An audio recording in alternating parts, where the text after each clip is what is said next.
Recording in progress.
Selamat siang Bapak Ibu dan rekan-rekan sekalian, selamat datang di sesi satelit kedua.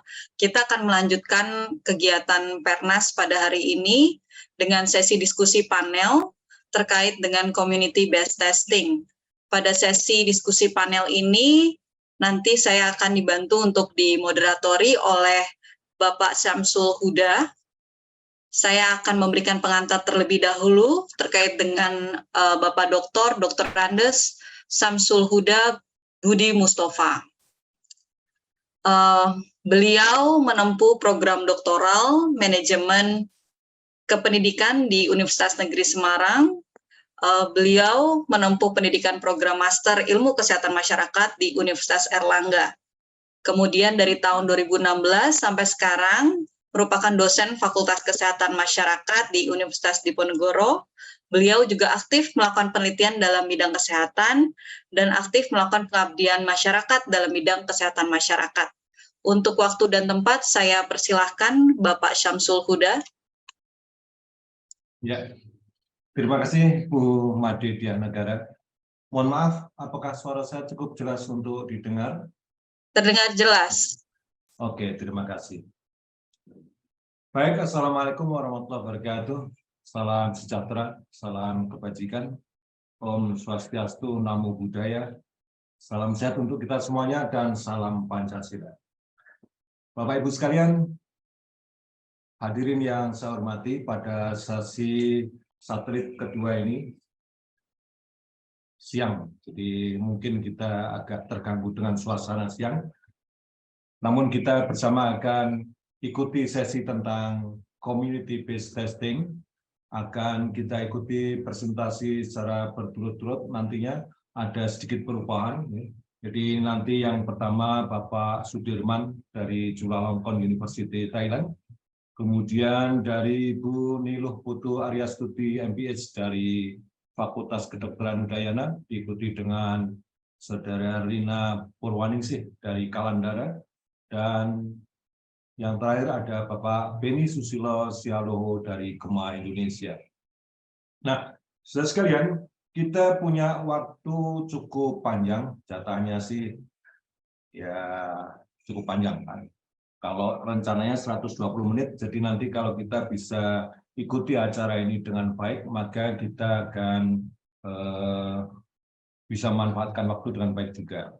Dan nanti untuk masing-masing presentan, masing-masing pembicara, saya kira bisa mempresentasikan materinya selama ya kurang lebih 15 menit, 20 menit, dan sisanya bisa kita gunakan untuk sesi tanya-jawab. Audiens sekalian bisa menanyakan dengan chat, ya, atau nanti kalau memang ada waktu khusus bisa kita mintakan operator untuk bicara langsung pada para pembicaranya. Saya kira itu, Bapak Ibu sekalian, dan kita ikuti yang pertama adalah dari Bapak Dr. Sudirman. Nah, perlu saya sampaikan bahwa Bapak Dr. Sudirman ini beliau memiliki profesi sebagai dokter di Fakultas Kedokteran Unhas atau Universitas Hasanuddin.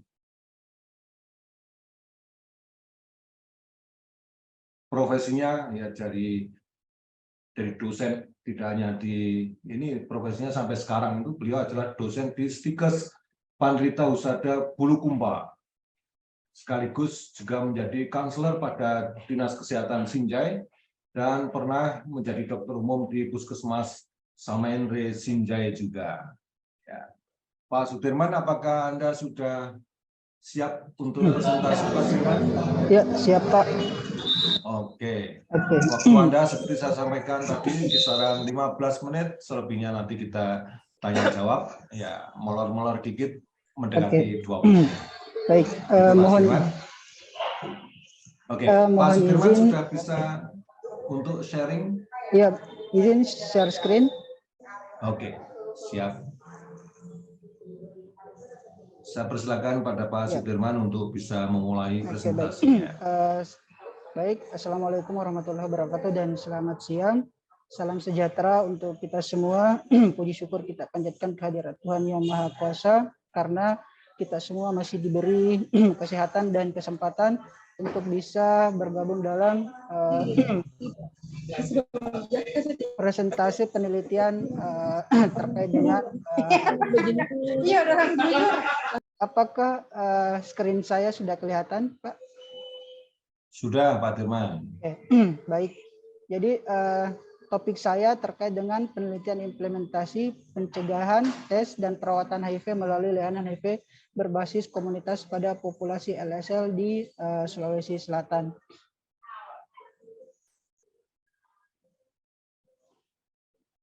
Ya, jadi penelitian ini merupakan juga penelitian tugas akhir saya dalam program S3 di Chulalongkorn University. Oke, ini Pak yang akan kami paparkan sebentar. Nah, jadi penelitian kami ini bermula dari data yang menunjukkan bahwa pada tahun 2019 ini kami masih menggunakan data 2019 bahwa HIV masih menjadi permasalahan kesehatan global. Di sini kita bisa lihat bahwa angka kematian yang masih tinggi, begitu pula dengan infeksi baru yang mencapai 1, juta jiwa. Nah, kenapa kami fokuskan ke komunitas LSL? Karena data global juga menunjukkan bahwa LSL itu dibanding dengan populasi kunci lainnya memiliki prevalensi HIV yang lebih tinggi. Bahkan data global 2019 menunjukkan bahwa hampir setara dengan prevalensi untuk populasi umum. Nah, data yang sama juga ditampilkan pada tahun 2020. Nah, sedangkan untuk di Indonesia, meskipun prevalensi secara nasional agak rendah, yakni hanya sekitar 0,27%, tapi dengan total populasi kita yang cukup tinggi, terutama untuk populasi dari lebih dari 15 tahun, diketahui bahwa estimasi infeksi baru di tahun 2020 itu sekitar 27.000. Nah, ini prevalensi untuk HIV di populasi kunci. kita bandingkan dengan prevalensi nasional yang kurang dari 1%. Tapi untuk beberapa populasi kunci, ini 3 teratas, penasun, LSL, dan waria, itu prevalensinya rata-rata di atas 20%. Nah, grafik ini menunjukkan cascade HIV di Indonesia tahun 2020. Kita bisa lihat di sini target nasional kita yang mulai dari pertama sampai ketiga itu tidak tercapai di tahun 2020. Meskipun data menunjukkan bahwa dari ODIF yang dites viral load yakni sebanyak 6,8% itu menunjukkan angka undetectable viral load yang cukup bagus. Nah, dari beberapa data tadi serta beberapa data di lapangan juga dan dari literatur diketahui bahwa ternyata di 2020 itu kita Indonesia gagal mencapai target triple 90. Nah,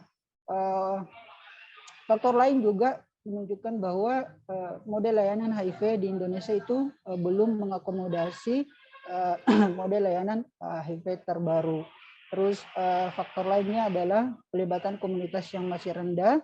Terus ada kenyataan bahwa Unite sebenarnya menganjurkan atau merekomendasikan untuk memperluas layanan HIV di luar layanan konvensional. Nah, di beberapa negara layanan berbasis komunitas itu telah terbukti meningkatkan cakupan layanan HIV khususnya untuk screening dan testing. Nah, oleh karena itu Indonesia juga butuh lebih banyak penelitian dan inovasi untuk meningkatkan cascade HIV kita. Nah, ini tujuan utama penelitian kami. Nah, untuk mengidentifikasi tantangan dalam pencegahan, testing, dan perawatan, serta bagaimana memperbaikinya dengan implementasi layanan HIV berbasis komunitas dengan target populasi LSL di Sulawesi Selatan, Indonesia. Nah, ini adalah tujuan primernya. Tujuan primer yang kami stressing di sini adalah mendesain dan mengimplementasikan pilot project layanan berbasis komunitas dalam menjangkau LSL. Ini beberapa tujuan sekunder.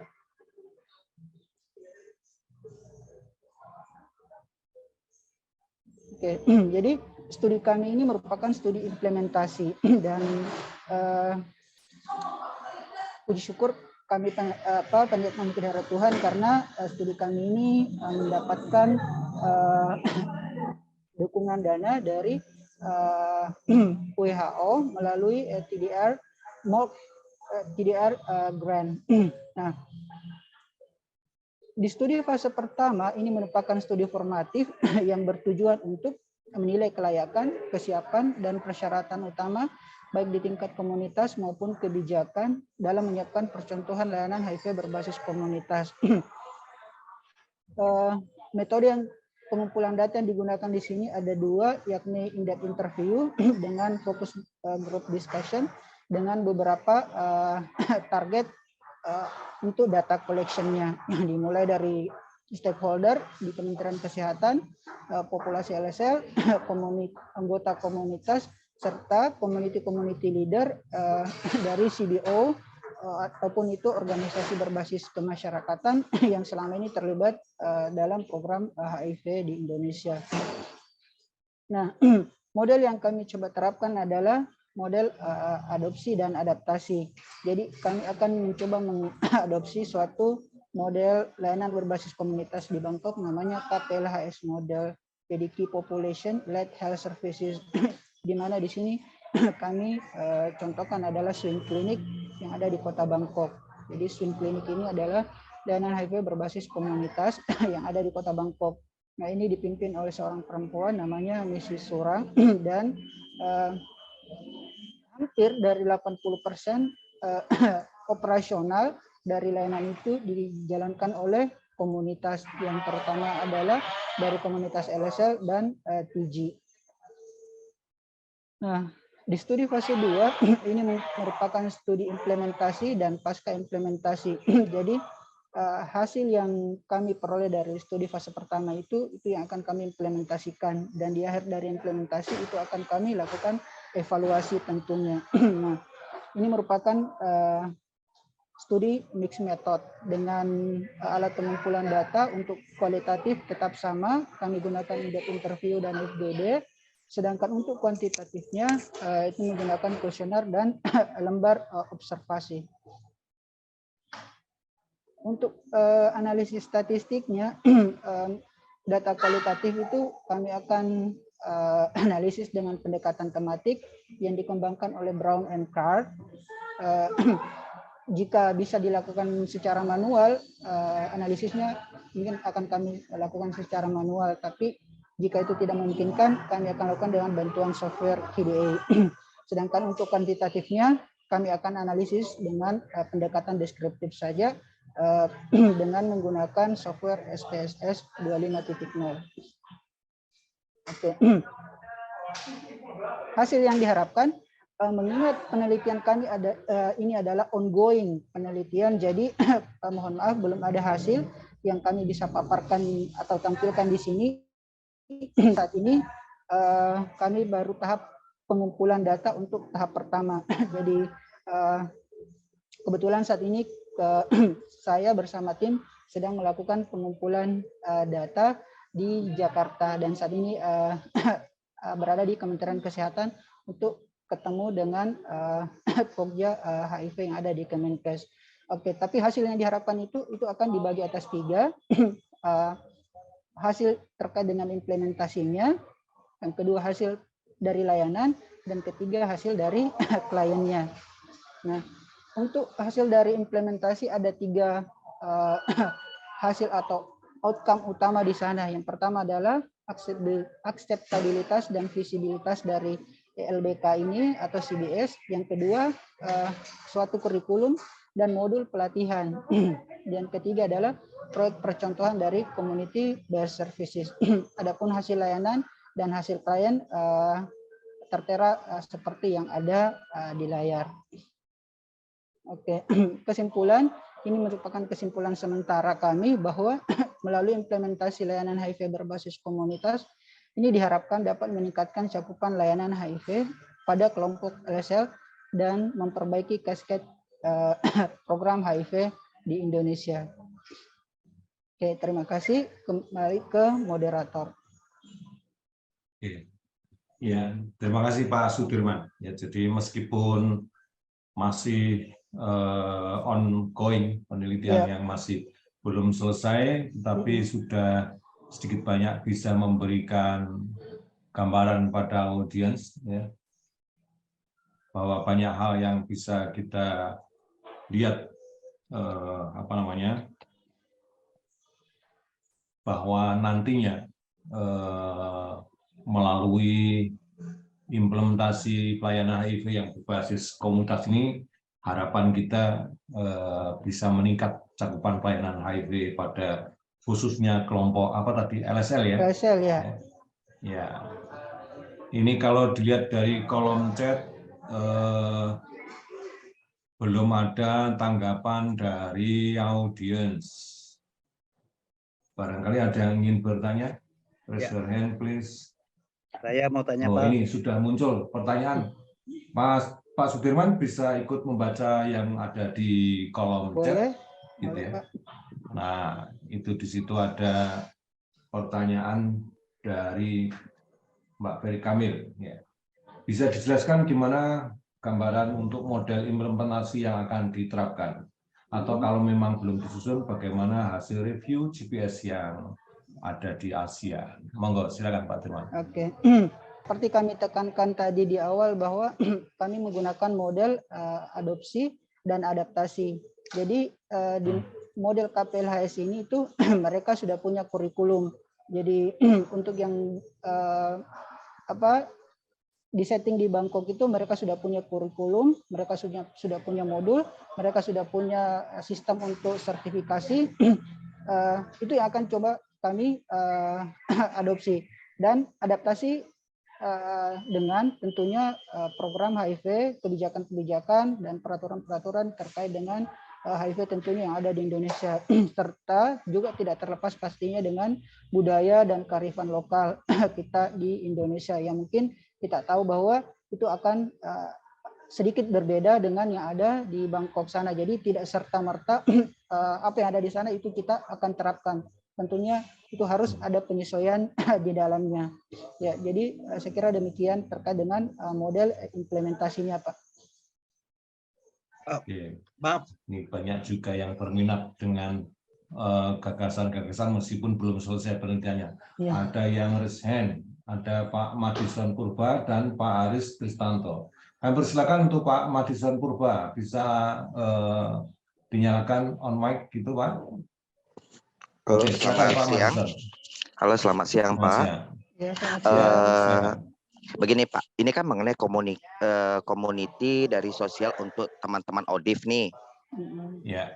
Jadi begini, saya ini baru membuka lembaga di Aceh Singkil untuk teman-teman ODIF yang berperan untuk mengurangi stigma, diskriminasi, dan melayani teman ODIF untuk pelayanan fasilitas kesehatan di Rumah Sakit Aceh Singkil. Jadi di sini saya selalu koordinasi dengan Dinas Kesehatan untuk memberikan ADART yang saya ingin lakukan kerjasama dengan Dinas Kesehatan dan Dinas Sosial setempat. Tetapi di sini saya sangat kesulitan untuk bertemu dengan Dinas Kesehatan seperti mereka berat untuk ikut kerjasama dengan lembaga saya ini. Padahal target pemerintah kita 2030 HIV/AIDS itu sudah tidak ada. Jadi kalau tidak ada kerjasama yang benar-benar kita lakukan, bagaimana 2030 ini akan berhasilnya tingkat HIV/AIDS di Indonesia begitu. Jadi apa yang harus saya lakukan? Apakah tanpa Dinkes saya bisa berjalan atau apakah saya harus terus mendatangi Dinkes begitu loh, Pak? Terima kasih. Ya, minta gambarannya Pak Dirman. Barangkali ada wacana yang bisa disampaikan Pak Madison. Silakan. Oh iya Pak, satu lagi. Dan di sini lembaga saya berdiri sendiri tanpa ada donatur dari manapun. Saya mendirikannya sendiri karena dari hati nurani saya begitu. Oke. Baik. Oke. Ya, Baik, Pak Dirman, barangkali ada masukan. Ya baik, terima kasih Pak Madison atas pertanyaan dan tanggapannya tadi. Kami mungkin sangat mengapresiasi atas apa yang Bapak lakukan, suatu program yang sangat luar biasa. Terlepas itu mungkin yang belum mendapatkan dukungan dari stakeholder. Tapi kalau yang kami lakukan Pak terkait dengan implementasi ini itu memang sangat tidak bisa terlepas dari namanya kolaborasi dengan berbagai pihak, dan tentunya kolaborasi utamanya itu adalah dengan stakeholder kita di bidang kesehatan. Dalam hal ini Dinas Kesehatan kalau di tingkat kabupaten, kota maupun di provinsi. Ya, jadi sebelum kami melakukan atau merencanakan proyek implementasi ini, tentunya kami lakukan dulu advokasi, kami lakukan sharing dengan Dinas Kesehatan, baik itu di kabupaten maupun di provinsi, terkait adanya rencana implementasi ini. Jadi kami berikan gambaran terkait apa yang sudah diterapkan di luar sana, bagaimana hasil-hasilnya, hasil-hasil layanan yang ada di luar sana itu kita paparkan ke dinas kesehatan. Karena dengan jalan seperti ini itu kita bisa meyakinkan mereka bahwa apa yang kita lakukan memang itu bukan untuk kita sendiri, tapi sebenarnya adalah untuk menunjang program yang dijalankan oleh pemerintah. Dalam hal ini perpanjangnya kalau di kabupaten adalah Dinas Kesehatan. Jadi mungkin Pak Madison tidak boleh menyerah, tetap harus datang. Kalau misalnya gagal di pendekatan pertama, coba mungkin dengan pendekatan lain di kunjungan-kunjungan berikutnya. Ya, saya kira seperti itu, Pak. Oke, jadi kita catat bahwa implementasinya itu perlu berkolaborasi dengan bermacam pihak, begitu Pak. Oke. Ini masih ada lagi tadi yang ingin bertanya, Resen tadi. Oh, ini sudah diturunin tangannya. Tadi siapa yang tanya? Pak Aris ya, Pak Aris Tristanto. Silakan Pak Aris Tristanto.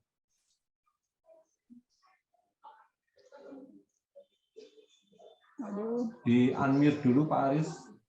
Ya, silakan. Maaf, nggak bisa tampilin gambar karena sinyal lagi jelek. Oh, suara saya jelas nggak, Pak? Oke, Jelas, Pak. cukup ya. Oke. Izin bertanya kepada Pak Sudirman, ini novelty yang diangkatnya lebih ke apa gitu, Pak, untuk disertasinya.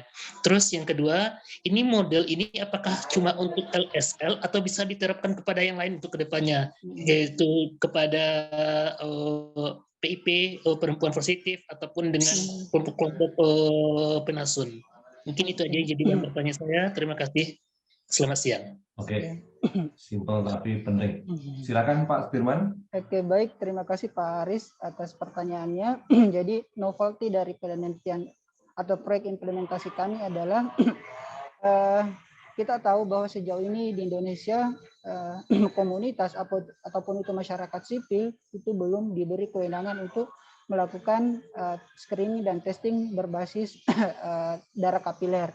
Nah, di model layanan yang akan coba kami implementasikan itu, komunitas itu diharapkan sudah mampu untuk melakukan screening dan testing HIV dengan berbasis darah kapiler. Ini sejalan dengan materi terakhir yang dipaparkan tadi dari Ibu yang di Kementerian Kesehatan bahwa perlu ada perluasan, kita perlu ada perluasan layanan untuk HIV maupun itu task shifting tentunya, karena kita ketahui bahwa layanan kesehatan jika berfokus pada tenaga kesehatan di layanan konvensional dalam hal ini misalnya di fasilitas kesehatan, tentunya itu tidak akan memenuhi semua kebutuhan dari penerima layanan kesehatan dalam konteks ini, terutama teman-teman komunitas. Nah, dari beberapa interview dan fokus grup diskusi yang kami lakukan, komunitas merasa bahwa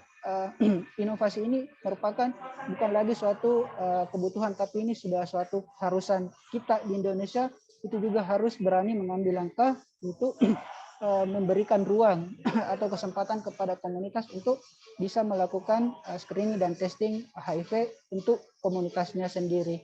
Nah, berawal dari situlah inovasi ini akan coba kami implementasikan.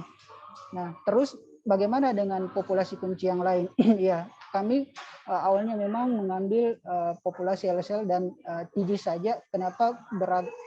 Berawal dari data-data tadi bahwa di antara populasi kunci yang lain dan termasuk juga di Sulawesi Selatan yang menjadi lokus penelitian kami, LSL ini memiliki tren kenaikan prevalensi HIV yang cukup tinggi dibanding dengan populasi-populasi kunci lain. Tapi layanan ini itu tidak menutup pada populasi kunci tersebut. Ini juga bisa diimplementasikan nanti ke depannya untuk populasi kunci yang lain. Demikian, Pak.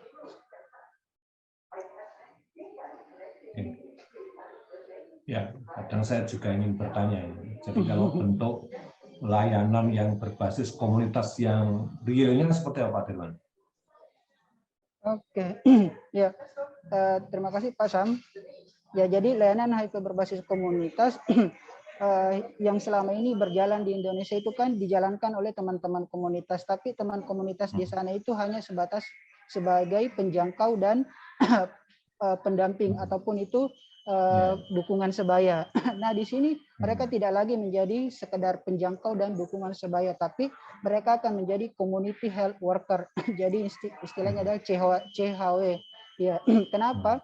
Karena jika mereka sudah melalui tahapan-tahapan yang akan kami terapkan ke depannya, yang melalui tadi training dan tentunya ada sertifikasi, ada surat tugas, nah itu mereka sudah bisa melakukan layanan HIV dasar meskipun kami fokusnya di awal hanya pada screening dan testing HIV tentunya.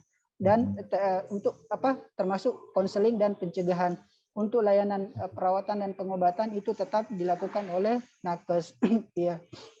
Jadi seperti itu model implementasinya nanti, Pak. Dan itu juga yang menjadi pembeda dan ataupun novelty dari implementasi layanan kami ini. Iya. Demikian Pak Sam. Ya. Oke, terima kasih. Ya. Sudah mulai ada gambaran. Oke. Yang lain lagi ada yang ingin bertanya? Masih ada waktu 3 menit. Oke, jika tidak ada lagi, oke.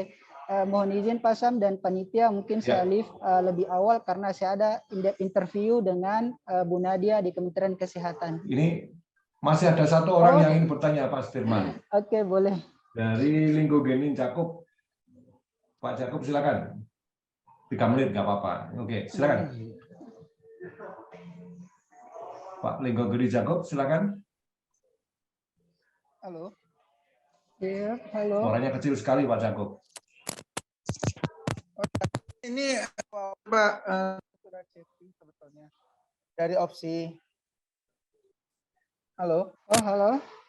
Ya, nggak mau menanyakan saja karena di program Female Sex Worker juga sudah mulai jalani CBS, Community Based Screening, sudah mulai dilakukan gitu ya. Nah, yang saya mau tanyakan sejauh mana akuratnya karena gini, ini kan nanti yang akan melakukannya di komunitas ya terhadap teman-teman pendamping. Oke, Nah, betul. untuk mengukur sejauh mana ini bisa akurat gitu untuk hasil yang maksimal itu yang pertama karena yang mau saya tanyakan bagaimana mekanisme asistensi ini bisa dilakukan oleh komunitas sehingga tidak hanya mencapai angka atau targetan gitu loh, bahwa kualitas pun harus kita harus juga melihat bagaimana kualitasnya gitu, nggak cuman sekedar teman-teman bisa dijangkau melalui CBS terscreening, tapi bagaimana kualitas screening itu yang penting kan itunya sebenarnya, karena ini indikator salah satu yang pada akhirnya mereka bisa dirujuk untuk dilakukan tes darah, diambil darah apabila memang hasilnya terscreening dia reaktif gitu. Nah ini yang mau saya tanyakan gitu. Secara programnya sebenarnya saya setuju untuk mencari itu ya, tapi terkait dengan akurasinya itu sejauh mana dan bagaimana mekanisme monitoringnya ini bisa dilakukan terhadap teman-teman komunitas bahwa ini dilakukan secara itu tadi maksimal gitu mereka melakukan screening ini. Itu sih Pak. Terima kasih. Ya. Jadi terima kasih Pak atas pertanyaannya. Ya, terima kasih Pak Jago. Pak Dirman gimana menanggapinya?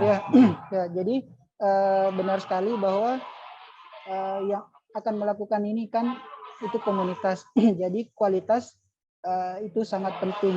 Ya.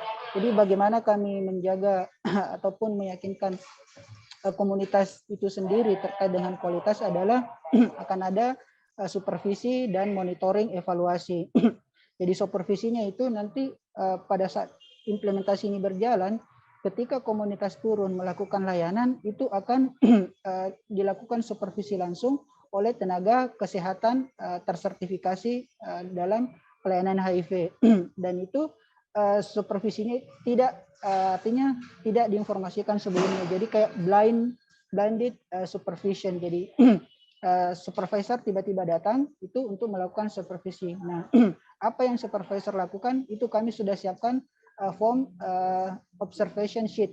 Nah, di observation sheet itu supervisor akan mengisi ada beberapa item yang akan diisi oleh supervisor terkait dengan tindakan yang dilakukan oleh si komunitas dalam melakukan layanan. Jika memenuhi 85% dari item-item tersebut, maka artinya si komunitas yang melakukan layanan tersebut memang dianggap melakukan layanan sesuai dengan standar jika memenuhi 85% dari item. Nah, bagaimana prosedur penjaminan yang lain akan kami lakukan juga monitoring dan evaluasi bulanan dan 3 bulanan. Ya, jadi betul sekali bahwa ini teman-teman komunitas itu tidak bisa dilepas begitu saja. Tetap kita harus pantau. Ya, demikian mungkin Pak Sam. Oke, ya. Meskipun rada buru-buru nggak apa-apa, Pak Dirman. Yang penting, ya, yang penting ini ada masukan-masukan yang sudah berjalan ini semoga menjadi masukan tambahan di dalam riset yang masih ongoing yang dilakukan oleh Pak Dirman beserta tim. Tetap semangat dan sukses. Ini waktunya sudah Pak Sam dan teman-teman yang lain. Izin lebih awal. Oke. Ya, silakan. Terima kasih Pak Dirman. Selamat melanjutkan tugasnya. Nah, baik saudara sekalian, ini tadi kita memenuhi permintaan dari Pak Sudirman karena beliau memang dikejar waktu juga. Nah, berikutnya kita akan ikuti dari paparan atau presentasi dari Ibu Dr. Niluh Putu Aryastuti MPH. Ya. Beliau pernah kuliah di Fakultas Kedokteran Universitas Udayana, lulus tahun 2008, kemudian melanjutkan di Master of Public Health di University of Melbourne, Australia. Dan sekarang beliau menjadi program manager di Yayasan Kerti Praja, sekaligus menjadi dosen Fakultas Kedokteran di Universitas Udayana Bali. Dan pernah pada tahun 2016 dan 2017 menjadi koordinator program Yayasan Kerti Praja. Ibu Niluh Putu Aryastuti, saya lihat sudah masuk di break room ini. Ya, Ibu, apakah sudah siap? Sudah, Pak Sam. Terima kasih untuk perkenalannya tadi. Saya kira seperti Pak Dirman tadi, bisa dipresentasikan 15-20 menit. Saya persilakan, Ibu. Ya, terima kasih. Saya izin untuk share screen.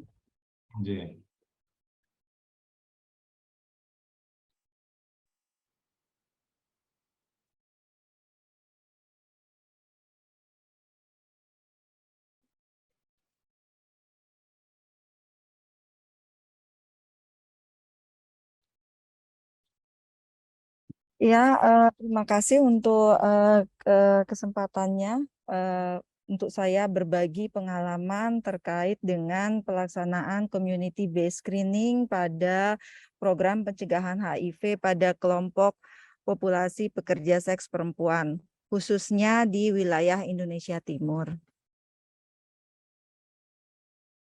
Ya, jadi presentasi saya siang ini ada sekitar 4 topik ya. Jadi konteks di Indonesia Timurnya seperti apa, kemudian target versus capaian di tahun 2022, kemudian pembelajaran baik yang didapat dari pelaksanaan community based screening, kemudian tantangan, dan yang terakhir akan ada sedikit rekomendasi untuk perbaikan ke depannya. Jadi kebetulan Yayasan Kerti Praja saat ini sebagai salah satu SR dari PRIAC yang mendapat mandat untuk melakukan program pencegahan HIV pada pekerja seks perempuan. Nah, untuk di Region 3 bagian Indonesia Timur, YKP bekerja di 55 kabupaten kota yang dimana berada di Jawa Timur, Kepulauan Kalimantan, Sulawesi, Bali, Nusra, Maluku, dan Papua. Di 55 kabupaten kota ini, YKP bekerja sama dengan 18 mitra lembaga lokal yang ada di 18 kabupaten kota yang tapi mewilayahi atau memiliki wilayah kerja di 55 kabupaten kota. Nah, untuk karakteristik pekerja seks perempuan ataupun lokasinya di wilayah Indonesia Timur itu sangat bervariasi ya, karena masih ada pengaruh dari Indonesia bagian barat, ada di Jawa Timur, kemudian bagian tengah, dan juga tentunya konteks yang Indonesia kita yang paling timur ya, daerah Maluku dan Papua. Namun secara umum bentuk lokasinya sendiri itu ada kafe, karaoke, panti pijat, penginapan, kemudian ada pekerja seks perempuan di jalanan, dan juga ada yang online. Nah, ini adalah 55 distrik atau kabupaten kota tempat wilayah kerja untuk Region 3 ya, dengan 18 mitra kami di Indonesia Timur. Nah, untuk community based screening di sini yang digunakan adalah oral fluid test ya, yang sebelumnya memang sudah pernah diuji cobakan di tahun 2020, kemudian akhirnya di roll out secara nasional di tahun 2022 ini. Nah, untuk alatnya sendiri yang dipakai di tahun 2022 ini adalah hibah dari program sebelumnya dari tahun 2021, kemudian juga adalah yang disuplai oleh PRIAC yang mana kami terima pada bulan Mei 2022 itu sebanyak 4.976 pieces OFT yang sudah mulai dijalankan di wilayah Indonesia Timur. Nah, untuk community based screening ini dilaksanakan dengan cara assisted ya. Jadi pelaksanaan screening HIV yang dilakukan oleh pekerja seks perempuan itu dilakukan dengan pendampingan oleh petugas lapangan. Nah, untuk sebelum program ini akhirnya dijalankan, kemudian dilakukan pelatihan bagi petugas lapangan, yaitu dilakukan pada bulan Februari dan bulan Juli tahun 2022. Nah, setelah ada pelatihan PL pun kita menerima pelatihan terkait pelaporan, yaitu pelatihan SIHA-CBS pada bulan Agustus tahun 2022 secara virtual. Nah, terkait dengan capaian tes HIV di Region 3 sendiri, itu untuk testing sendiri kan ada mobile testing, ada statis. Ini dalam maksudnya statis di sini adalah datang ke layanan kesehatan gitu ya. Kemudian yang terakhir adalah community based screening dengan OFT. Memang kalau dilihat dari data testing secara total, capaian untuk CBS sendiri masih sangat kecil ya, 10% dari keseluruhan testing. Nah, ini kalau kita mau lihat data capaian CBS sendiri dari bulan Januari sampai November 2022, kita bisa lihat bahwa ada perubahan, bahwa ada peningkatan tes yang terjadi atau screening yang terjadi dari awal kuartal 1 hingga akhirnya di Q4. Kenapa kemudian ada tren seperti ini? Karena memang seperti yang saya sampaikan tadi, bahwa untuk pelatihan sendiri memang baru terjadi di bulan Februari dan kemudian dilanjutkan di bulan Agustus untuk pelatihan petugas lapangannya. Kemudian juga untuk pelatihan terkait dengan pelaporan baru diperoleh dari Kementerian Kesehatan bekerja sama dengan PRIAC itu adalah di bulan Agustus. Sehingga memang pelaporan itu baru bisa dilaksanakan setelah bulan Agustus. Nah, dan juga untuk alatnya sendiri awalnya itu adalah sisa dari periode sebelumnya, dan untuk alat yang memang pelaksanaan program tahun ini itu baru kami terima di bulan Mei, yang mana itu adalah di kuartal 2. Kalau kita lihat dari sebaran capaian mitra kami, terlihat bahwa sangat bervariasi untuk capaiannya ya, sangat ada yang memang kecil sekali capaiannya seperti di Yayasan Pontianak Plus, di mana wilayah kerjanya itu adalah di Kalimantan Barat. Dan juga ada yang bagus sekali ya, capaiannya 59% dari target CBS-nya, yaitu Yayasan Laskar Jember yang berada di Jawa Timur dengan wilayahnya di 3 daerah, yaitu Jember, Banyuwangi, dan Situbondo. Nah, kenapa ada begitu variasinya begitu besar? Setelah kami analisa dan amati bahwa ini lebih pada karakteristik lokasinya sendiri. Kalau untuk Yayasan Laskar Jember sendiri, untuk wilayah Jember, Situbondo, dan Banyuwangi, untuk pekerja seks perempuannya memang sangat terkonsentrasi di lokasi-lokasi gitu ya. Jadi lebih mudah untuk mendapatkan pekerja seks perempuannya, sehingga memang lebih mudah untuk memberikan informasi, kemudian bisa ditawarkan untuk melakukan CBS. Ada juga bahwa kalau untuk di wilayah kerjanya Laskar Jember sendiri, yaitu di Banyuwangi, di mana di sana memang tidak bisa dilakukan mobile VCT, sehingga memang itu menjadi pintu masuk bagi Yayasan Laskar Jember untuk bisa menawarkan bentuk tes yang berbeda kepada pekerja seks perempuan yang memiliki tantangan untuk bisa diajak ke layanan kesehatan.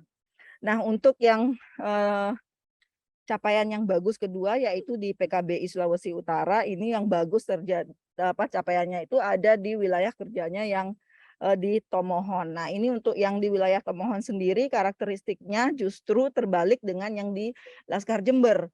Kalau yang di Tomohon ini betul-betul tersembunyi, karena wilayah Tomohon itu adalah salah satu kabupaten yang sangat religius ya, sehingga untuk pekerja seks perempuannya itu sangat tersembunyi. Tetap ada, namun tersembunyi. Nah, PL-nya menggunakan CBS sebagai pintu masuk untuk bisa memastikan bahwa dampingannya itu tetap mendapatkan akses tes HIV. Nah, ini dari hasil CBS-nya sendiri, dari 2.800 CBS yang dilakukan, yang reaktif ada 51, jadi kurang lebih 2% dari yang dilakukan screening itu hasilnya reaktif. Nah, yang menjadi tantangan juga berikutnya adalah dari yang reaktif ini kemudian diajak dilakukan tes konfirmasi kelayanan. Nah, yang mau dilakukan atau ya diajak untuk melakukan tes konfirmasi itu kurang lebih sebanyak 59% yang bersedia akhirnya ke layanan untuk melakukan tes konfirmasi. Dari yang tes konfirmasi itu keseluruhannya hasilnya positif. Dan dari yang positif itu akhirnya sekitar 69% bersedia untuk dilanjutkan atau melanjutkan menerima ARV. Nah, ini kita lihat bagaimana tren perubahannya dari awal program hingga akhirnya bulan November. Kita lihat memang ada kenaikan tren dari penerimaan tes CBS, kemudian yang mau melakukan tes konfirmasi, dan akhirnya yang bersedia untuk mengakses ARV. Nah, kalau kita bandingkan persentase yang bersedia diinisiasi ARV ini untuk wilayah Region 3 ya. Jadi kalau tes yang langsung dari di layanan kesehatan yaitu mobile VCT dan statis tadi, dari yang positif hanya 42% yang akhirnya berlanjut untuk inisiasi ARV. Nah, untuk CBS sendiri yang seperti tadi saya sudah sampaikan bahwa dari yang akhirnya positif pada saat tes konfirmasi, 67%-nya bersedia untuk diajak tes ARV. Nah, ini menjadi satu peluang sebenarnya untuk CBS bisa mendorong inisiasi ARV ke depannya. Nah, pembelajaran yang kami dapatkan dari pelaksanaan program di tahun 2022 di Indonesia Timur adalah bahwa CBS ini adalah alternatif yang sangat bagus untuk bisa menjangkau ya atau memberikan akses pada pekerja seks perempuan yang takut akan jarum suntik ya, dan juga yang terkendala dengan waktu layanan kesehatan. Kemudian secara akses ya, jadi ini juga bisa menjadi alat untuk mendekati PSP yang terselubung seperti kasus yang terjadi di Tomohon. Kemudian untuk ARV inisiasi, tadi juga kita bisa lihat dari data bahwa CBS ini bisa menjadi salah satu alat untuk bisa mendorong inisiasi ARV lebih baik. Nah, kalau tantangan yang kami hadapi ketika melaksanakan program ini di Indonesia Timur adalah yang pertama tentunya kapasitas PL dalam memberikan informasi terkait CBS ya. Kita lihat juga tadi dari data bahwa ketika selesai pelatihan di bulan Februari tidak terlalu banyak kenaikan yang terjadi, tapi ketika kemudian dilakukan pelatihan lanjutan di bulan Juli kemudian terjadi kenaikan dari pelaksanaan CBS, sehingga memang peningkatan kapasitas PL dan juga refresher training untuk PL itu sangat dibutuhkan ketika kita ingin memastikan bahwa CBS ini bisa dilaksanakan dengan baik tentunya. Nah, kemudian tantangan yang berikutnya adalah masih kurangnya pemahaman stakeholder terkait CBS sehingga belum sepenuhnya mendukung pelaksanaan CBS. Di sini tantangan yang kami maksudkan adalah di beberapa daerah ada pemahaman yang masih atau ada mispersepsi dari Dinas Kesehatan sendiri, Dinas Kesehatan dan Layanan Kesehatan tentang CBS, sehingga ada beberapa yang merasa bahwa CBS ini justru akan menjadi kendala bagi layanan kesehatan untuk mencapai target tes HIV-nya. Padahal sebenarnya CBS ini justru kalau memang CBS ini berjalan dengan baik gitu ya, bahwa sebenarnya bisa membantu teman-teman di layanan kesehatan, meringankan beban teman-teman di layanan kesehatan. Nah, stakeholder yang lain sendiri adalah pemilik lokasi ataupun pokja lokasinya. Nah, karena belum tersosialisasi dengan baik terkait dengan CBS ini, masih banyak yang merasa nggak mau pakai CBS, saya nggak yakin itu bakal hasilnya bagus gitu ya, tidak akurat nantinya. Nah ini kita perlu melakukan sesuatu untuk bisa memastikan bahwa stakeholder ini memiliki pemahaman yang baik terkait CBS. Nah yang terakhir adalah terkait dengan pelaporan. Nah, pelaporan CBS yang kami lakukan saat ini itu memang masih sangat banyak kendalanya ya, atau masih banyak menemui tantangan, di mana salah satunya harus menggunakan NIK, yang mana kita tahu karakteristik pekerja seks perempuan sendiri memang ada kecenderungan untuk kesulitan untuk mendapatkan NIK, antara memang NIK-nya tidak ada atau mungkin KTP-nya itu ditahan oleh pemilik lokasi gitu ya. Dan lain sebagainya. Jadi memang banyak yang isu terkait NIK pada pekerja seks perempuan. Kemudian, nah untuk CBS-nya spesifik, beberapa mitra kami sebagai pengguna CBS itu masih belum bisa mengakses akunnya. Nah ini masih perlu koordinasi dengan Kementerian Kesehatan sebagai pihak yang memiliki CBS ini atau yang mengembangkan CBS. Kemudian terakhir adalah belum mengakomodir redistribusi OFT jika dibutuhkan. Ini terjadi baru-baru ini sebenarnya ketika di Laskar Jember terjadi peningkatan tes CBS sehingga OFT di sana habis, sehingga kami harus meredistribusi OFT itu dari SSR yang lain. Nah, ketika kita melakukan redistribusi, hal itu tidak bisa terakomodir di CBS, sehingga laporannya tidak bisa diinput di dalam CBS. Nah, rekomendasi ke depannya mungkin yang bisa dikerjakan untuk memastikan CBS bisa berjalan dengan baik adalah kita perlu mentoring atau coaching secara rutin kepada PL untuk supaya tetap mempertahankan pemahamannya ataupun mengimprove. Kemudian juga selain PL, saat ini yang melakukan CBS itu adalah PL. Namun sebenarnya ada unsur PE yang ada di lapangan ya, ada peer educator dari komunitas PSP yang belum diberdayakan saat ini. Mungkin ke depannya untuk peningkatan cakupan, PE ini juga bisa diberdayakan sebagai pendamping ketika melakukan CBS. Kemudian perlu adanya edukasi publik yang lebih terarah sehingga bisa meningkatkan pemahaman stakeholder terkait CBS.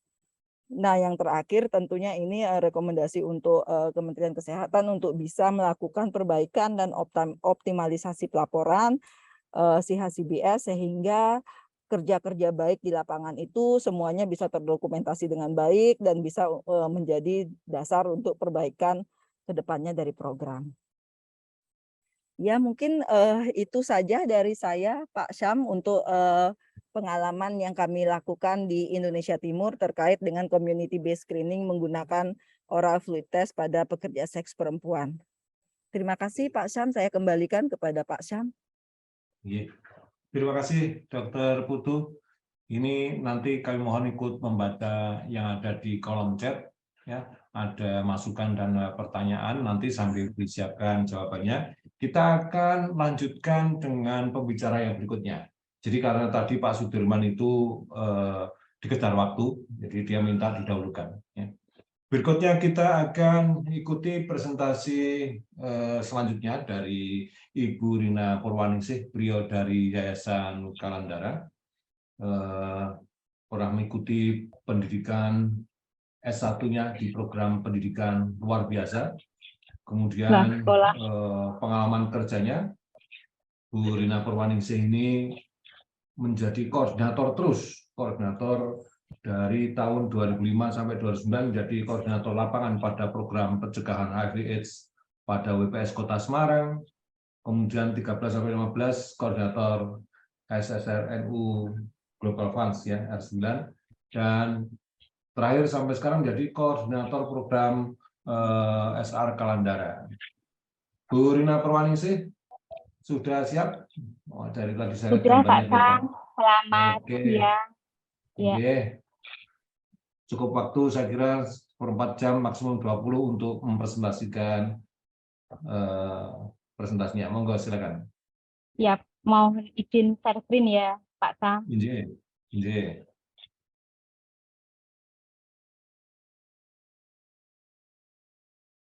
Apakah sudah kelihatan? Sudah, cuma belum dibesarkan. Ya, bentar. Sudah? Sampun, sudah. Oke, silakan. Oke.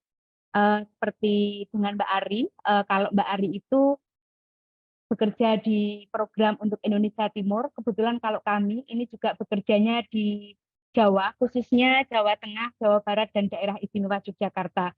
Jadi sedikit saya ingin menyampaikan terkait dengan CPS, kemudian implementasinya di wilayah Region 2, yaitu Yayasan Kalandara, dengan 43 kota kabupaten.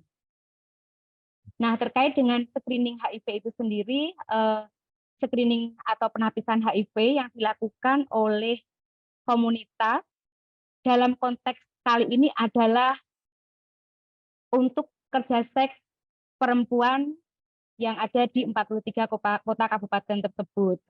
Kemudian mengapa oleh komunitas, yaitu adanya dukungan dari tokoh kunci dan sebayanya agar dapat meningkatkan tes HIV di antara teman-teman pekerja seks perempuan itu sendiri.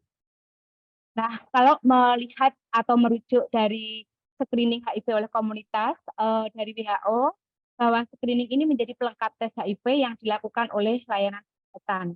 Kemudian screening HIV berbasis komunitas bersama dengan tes HIV mandiri adalah alat untuk mengidentifikasikan lebih banyak orang yang beresiko HIV yang belum mengetahui statusnya. Kemudian dari kata screening atau penapisan dan pelengkap pada penjelasan yang tadi saya sampaikan, dengan menggunakan OST, kita sedang menapis mereka yang membutuhkan tes konfirmasi di layanan kesehatan.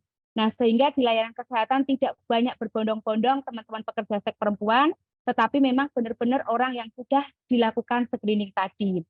Kemudian mereka yang mendapatkan hasil positif ketika melakukan screening HIV oleh komunitas akan melakukan tes konfirmasi di layanan kesehatan. Jadi harapannya nantinya dua belah pihak antara komunitas ataupun layanan kesehatan dapat menerima manfaat yang baik.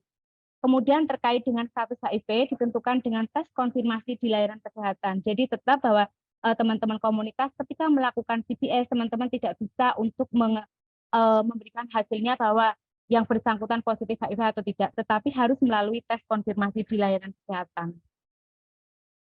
Kemudian ini juga terkait dengan kesalahpahaman yang beredar di antara teman-teman komunitas, khususnya pekerja seks perempuan itu sendiri di lapangan, masih adanya OST dianggap sebagai alat tes yang menggantikan tes di layanan kesehatan. Padahal ini adalah sebagai tes ataupun sebagai alat screening untuk HIV saja. Kemudian PL atau petugas kesehatan dipandang sebagai pihak yang bersaing. Jadi tadi juga Mbak Ari menyampaikan bahwa takutnya di layanan kesehatan nanti ini mengganggu capaian SPM ataupun yang lain-lainnya. Kemudian FT dianggap tidak akurat.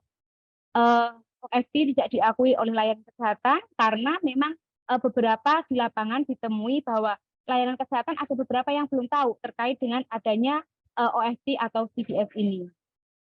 Yang berikutnya, di lapangan juga dijumpai adanya OST yang menjadi mitos jika HIV dapat tertular melalui air liur, seperti itu. Nah, kemudian kami juga menyampaikan beberapa kemungkinan jawaban yang menguntungkan untuk SP itu sendiri, yaitu bahwa OST tidak nyeri, kemudian OST dapat digunakan sendiri, tentunya dengan bantuan di mana saja tanpa harus pelayanan kesehatan. Nah, pada saat pelaksanaan OST dilakukan di lapangan, ini tentu didampingi oleh petugas lapangan kami yang sudah dilatih. Kemudian OST dapat membantu menghemat transport dan juga waktu. Karena dengan program pendanaan Global Fund ini memang kita dituntut untuk menghemat biaya, tetapi harus capaiannya cukup bagus seperti itu. Kemudian pasti membantu mencegah stigma dan diskriminasi, karena ini bisa dilakukan sendiri kapan saja asal ada pendampingan orang yang berpengalaman. Kemudian OST menghemat biaya yang harus dikeluarkan, tadi juga sama. Kemudian OST dapat dilakukan sambil menjaga privasi, karena ini bisa dilakukan bisa di tempat kos-kosan bagi teman-teman pekerja seks perempuan, bisa di rumahnya sendiri, ataupun bisa di tempat yang memang sangat privasi bagi mereka. Kemudian masa tunggu untuk mengetahui status HIV atau screening ini menjadi lebih pendek.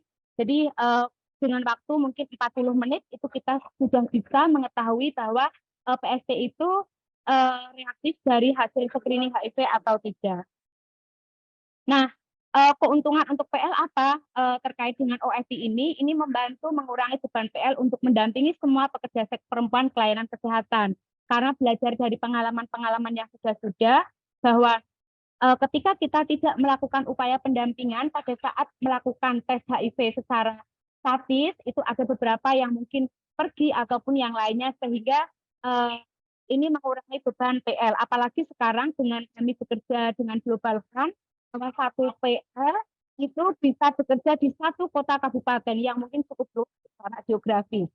Kemudian masa tunggu untuk mengetahui status HIV, pendampingan menjadi lebih pendek. Jadi nggak harus menunggu berapa hari ataupun berapa jam seperti itu. Kemudian temuan kasus menjadi lebih mungkin dicapai. Jadi ketika kita mendapatkan temuan kasus ini ataupun hasil reaktif dari CBS, ini harapannya untuk dilakukan tes konfirmasi. Ketika kita menemukan status baru, harapannya bisa diobati secara dini.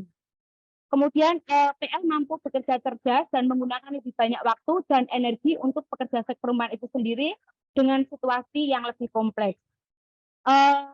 Kemudian semangat dari komunitas untuk komunitas semakin bertumbuh.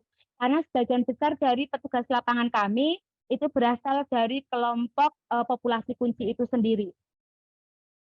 Nah, untuk layanan kesehatan, sebenarnya keuntungannya juga cukup banyak, yaitu OFT mengurangi beban di layanan kesehatan, karena teman-teman yang datang ke layanan ini adalah jelas-jelas mereka yang sudah reaktif. Jadi ke layanan hanya melakukan tes konfirmasi saja.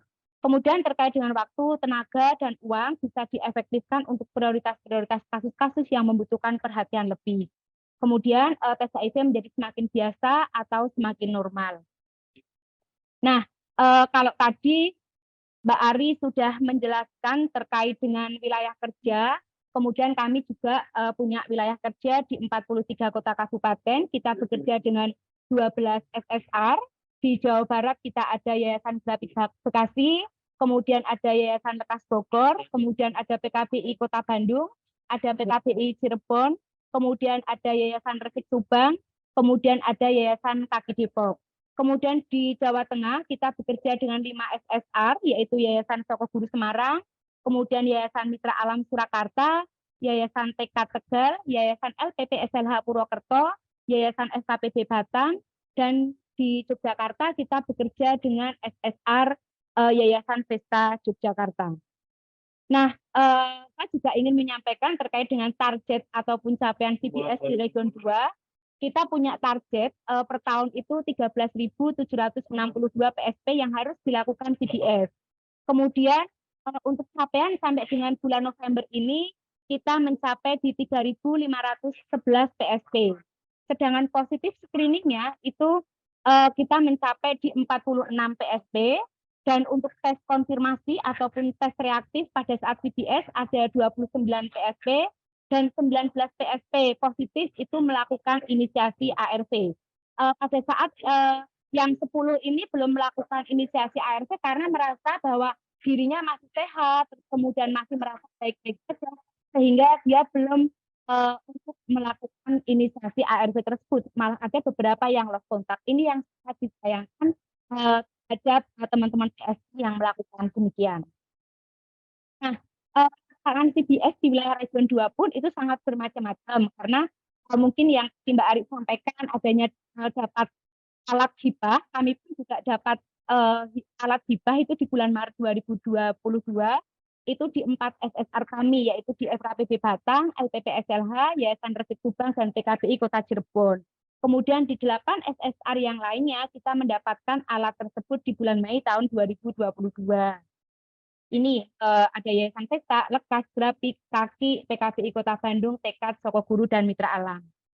Kemudian tantangan dan solusi yang ada, 11-12 lah sama yang tadi Mbak Ari sampaikan, bahwa di kuartal 1, kit OFT baru tersedia di 4 SSR, kemudian itu pun merupakan kiriman dari PKBI DKI waktu itu dengan UNFPA pada fase ekstensi pada bulan Desember 2021. kit berikutnya dikirim oleh IAC pada minggu kedua dan ketiga Mei pada bulan Mei 2022 ke 12 SSR Region 2. Kemudian PL belum memahami penggunaan CPS secara baik dan benar. Ini pada saat bulan-bulan Maret sampai dengan Mei, karena PL belum dilatih terkait dengan bagaimana penggunaan CPS secara benar. Kemudian PL masih fokus pada pemeriksaan HIV secara statis dan mobile, karena ini menjadi tantangan ataupun mandat dalam program pencegahan HIV/AIDS ini. Nah, kemudian terkait dengan pelaporan CPS secara online, CDSIH ini masih dipahami oleh SSR, karena koordinator SSR ini harus menjadi input data, sementara koordinator SSR harus memastikan bahwa kerja-kerja di lapangan program ini harus baik seperti itu. Nah, kemudian penggunaan CPS di lapangan memunculkan mitos baru, HIV dapat menular melalui air liur. Ini juga menjadi tantangan buat CPL dan kita sendiri untuk memastikan kembali bahwa ini adalah sebagai alat screening seperti itu. Jadi di PSP tentunya beragam kondisi ini. Kemudian tes OFT yang mensyaratkan adanya NIK ataupun KTP menjadi tantangan tersendiri bagi PSP yang tidak bisa menunjukkan KTP. Jadi beragam di dalam teman-teman PSP itu ada yang tidak mau menunjukkan KTP kepada PL-nya karena takut nanti dipakai untuk pinjaman online. Kemudian ada yang juga memang tidak memiliki KTP seperti itu. Nah, solusi dalam mengatasi tantangan ini yang coba sudah kami diskusikan kepada teman-teman di lapangan, diantaranya adalah melakukan diskusi ataupun coaching melalui online kepada SSR yang sudah memiliki alat CPS untuk implementasikan screening HIV pada PSP yang memang belum terjangkau untuk statis atau mobile, atau mereka yang takut akan jarum suntik. Kemudian pelatihan PL di bulan Juli 2022 diharapkan PL mampu implementasi praktek penggunaan CPS secara benar pada pekerja seks perempuan dan melakukan rujukan notifikasi pasangan pada pasangan PSP positif HIV minimal dengan 3 pasangan tetapnya, yaitu suaminya, kemudian ataupun pelanggan tetapnya. Kemudian kami juga menawarkan terkait dengan sebagai screening tes HIV, PL untuk melakukan penawaran kepada PSP di setiap kegiatan penjangkauan di lapangan, dan PL yang memiliki pengalaman baik melakukan CPS berbagi kepada PL yang lainnya. Kemudian memberikan sosialisasi dan edukasi secara benar tentang manfaat penggunaan CPS sebagai alat screening tes HIV. Kemudian coaching yang berkesinambungan diberikan dari SR ke SSR yang juga melibatkan Kementerian Kesehatan terkait dengan cara pelaporan yang benar tentang input jihad. Yang terakhir, membangun kepercayaan yang lebih pada pekerja seks perempuan sehingga PSP yang memiliki KTP dapat menunjukkan karena untuk kepentingan kesehatan mereka. Sedangkan bagi PSP yang belum memiliki KTP, PL beserta SSR dapat membantu mengupayakan pembuatan KTP sesuai dengan prosedur yang ada. Karena bahwa KTP ini memang administrasi yang harus dipenuhi oleh setiap warga negara, seperti itu.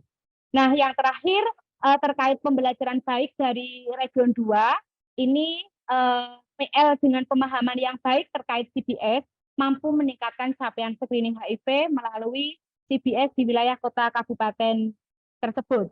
Contoh kata di kota Kabupaten Bekasi itu juga PL-nya karena memiliki pemahaman yang baik ini dapat melakukan edukasi kepada PSP yang baru datang, kemudian PSP yang benar-benar baru, dan PSP yang takut akan jarum suntik.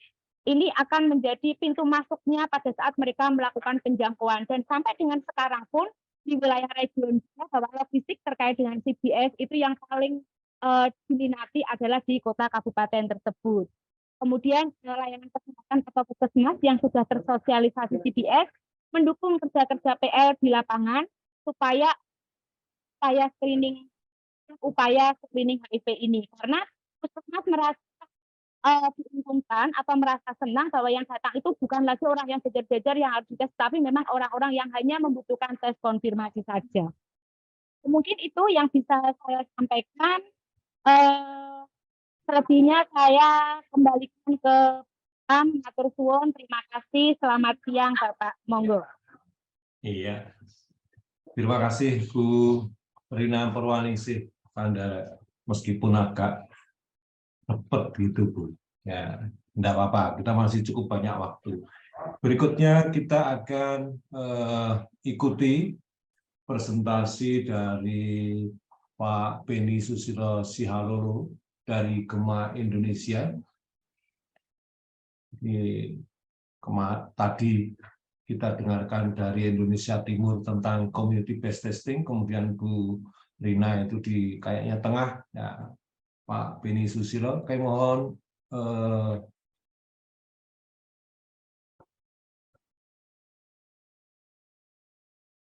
Bu Made Dianegara bisa share screen. Nah, ini kita bisa melihat foto wajah dari Pak Beni Susilo Sihalolo, beliau dari Gema Indonesia, menempuh pendidikan S1-nya di Ilmu Komunikasi Universitas Terbuka. Karirnya tidak jauh dari kegiatan yang menangani masalah HIV. Dari 2010 sampai 2015 dia menjadi koordinator program Yayasan Vesta, kemudian menjadi asisten Monef Opsi, dan sekarang menjadi salah satu manajer program di Opsi Nasional. Pak Beni Susilo, sudah siap? Ya, sudah Pak Sam, mohon izin untuk share screen ya Pak. Sekalian share screen ya, silakan. Waktu Anda seperti teman-teman yang lain, 15 sampai 20 menit.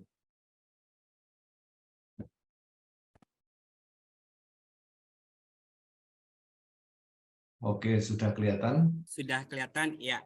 Sudah, tinggal diperbesar sekali lagi, ya. Oke. Siap. Sekali lagi terima kasih Pak Sam untuk waktunya. Selamat siang dan selamat sore buat kawan-kawan yang ada di Indonesia Timur. Ya, sebenarnya saya sepertinya melanjutkan apa yang disampaikan oleh Dr. Ari yang ada di Region 1, kemudian Mbak Rina di Region 2. Dua beliau tersebut memaparkan secara region, kalau saya perwakilan dari Region 1 gitu. Jadi lebih ke distrik Jakarta Barat terkait efektivitas CBS bagi pekerja seks perempuan Jakarta Barat.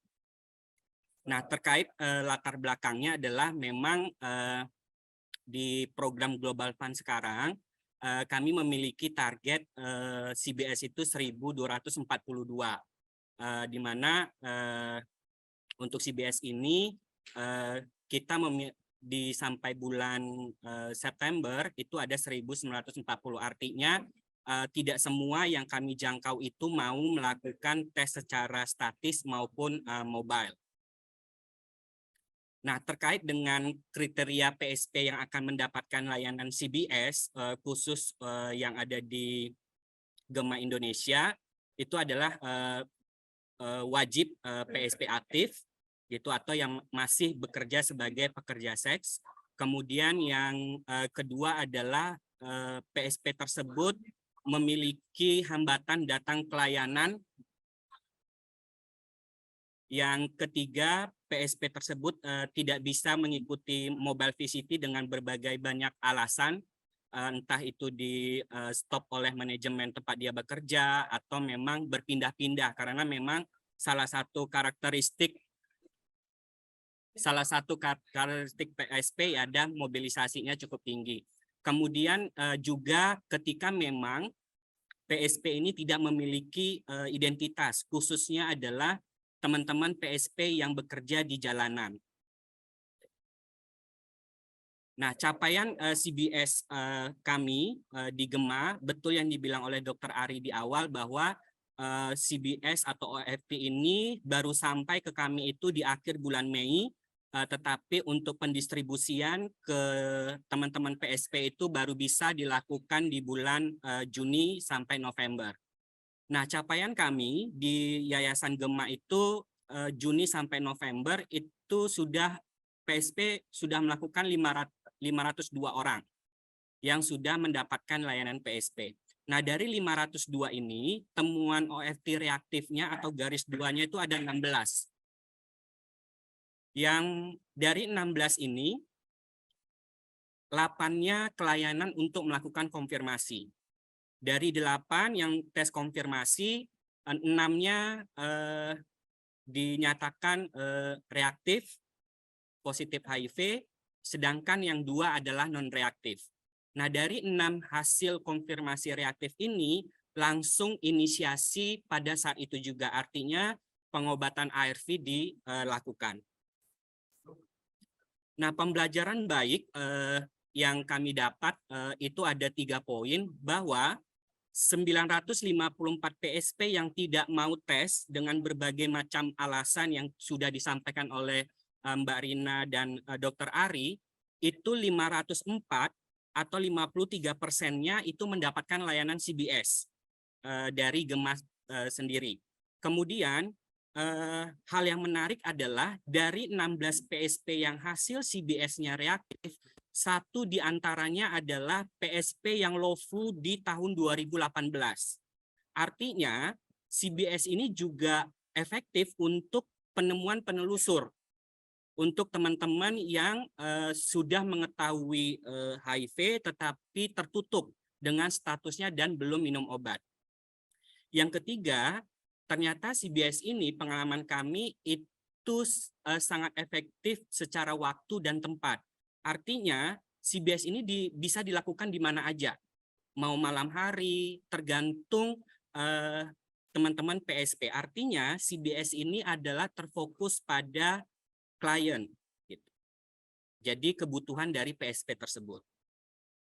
Nah, tantangannya, saya menambahkan tantangan dari yang disampaikan oleh Dr. Ari dan Mbak Rina. Ini lebih ke teknis sebenarnya. Dari 8 PSP belum mau melakukan tes konfirmasi, itu rata-rata menganggap bahwa dirinya sehat. Kemudian dengan alasan belum ada waktu untuk konfirmasi. Kemudian mereka mau konfirmasi tetapi ke dokter pribadi. Itu temuan kami, alasan dari 8 yang enggan melakukan tes konfirmasi. Kemudian yang kedua adalah tidak ada insentif bagi PE saat melakukan CBS. Karena melakukan CBS ini butuh waktu 30-45 menit. Karena sebelum CBS ini dilakukan, 30 menit pertama itu dipastikan rongga mulutnya harus bersih. Jadi kita harus memastikan dulu nih 30 menit dia bersih rongga mulutnya. Kemudian dalam prosesnya kita harus menunggu 20 menit untuk hasilnya. Artinya rata-rata 30-40 menit kita harus menunggu. Dan di sini tidak ada insentif untuk PE ataupun PL. Sedangkan untuk statis maupun mobile itu ada insentifnya di program Global Fund ini. Kemudian yang cukup menarik adalah capaian CBS yang kami lakukan itu tidak berkontribusi terkait capaian SPM. Sehingga layanan tertutup untuk ini gitu. Jadi kalau kami lihat belum paham juga terkait dengan community based screening ini gitu. Karena ya itu tadi belum masuk ke capaiannya SPM.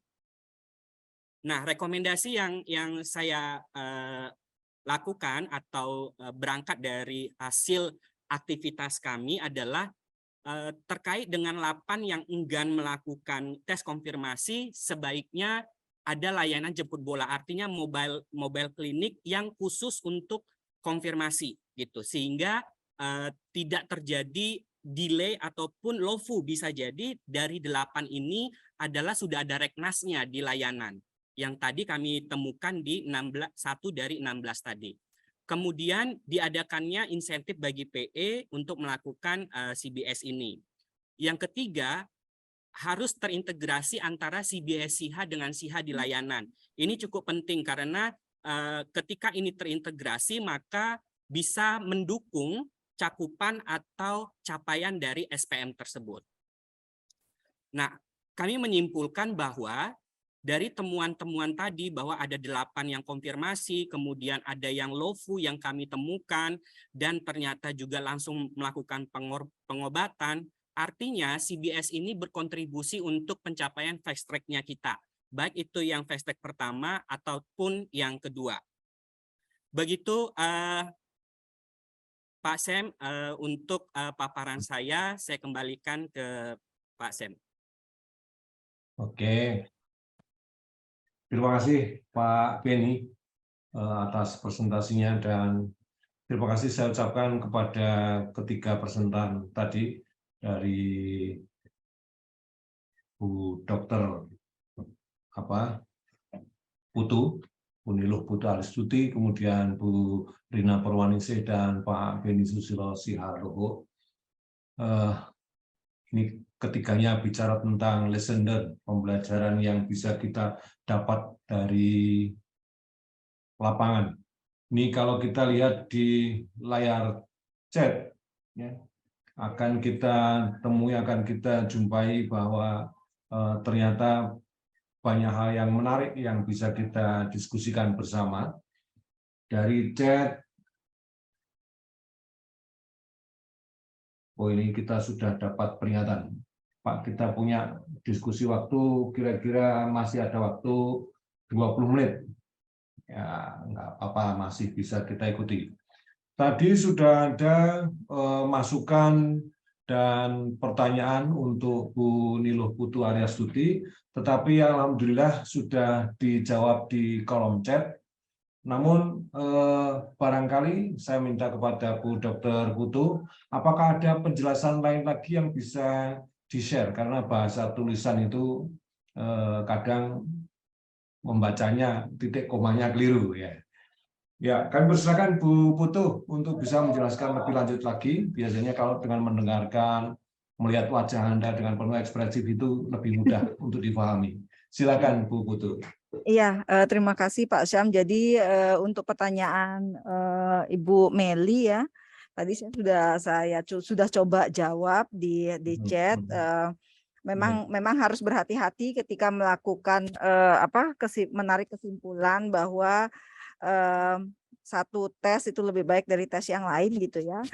Saya cuma mau disclaimer bahwa data yang saya pakai ini adalah data di Region 3 saja, jadi kemungkinan tidak bisa mewakili kondisi secara nasional.